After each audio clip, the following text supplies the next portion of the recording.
দেখো না গাইজ, এগুলা কি? আমার পার্সেল চলে আসছে।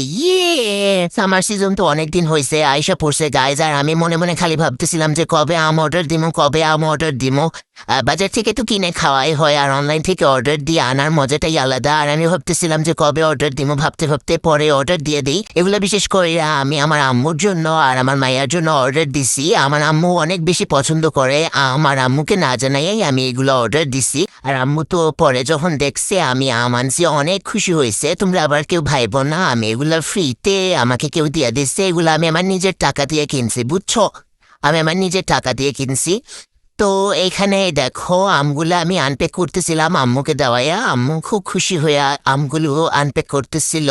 আর দেখা তো আমার সেই ভালো লাগতেছিল। আর কয়েকটা এখানে হয়েছিল, একটু পচে গেছিল উপরের দিক দিয়ে, 2-3টা। কুরিয়ারে আস্তে আস্তে এগুলো একটু একটু হয়ে যায়। আর তো যে গরম পড়ছে, গরমেও যে বাট নষ্ট হয় নাই, সবগুলো আমি ভালো ছিল। মাত্র 2-3টা বা 4-5টার মতো হবে, বেশি হলে একটু নরম হয়ে গেছিল। বাট সমস্যা নাই, বাকি সবগুলো আমি ঠিকঠাক ছিল। সামার সিজনের তো শো স্টপার হচ্ছে আম। আম ছাড়া তো সামার সিজন ইনকমপ্লিট। তো তোমরা কারা কারা এখনো অর্ডার করো নাই, এখনই অর্ডার করে ফেলো। আর এটা ছিল কিন্তু হাড়ে ভাঙ্গা আম, আর এটা খাইতে অনেক মিষ্টি ছিল।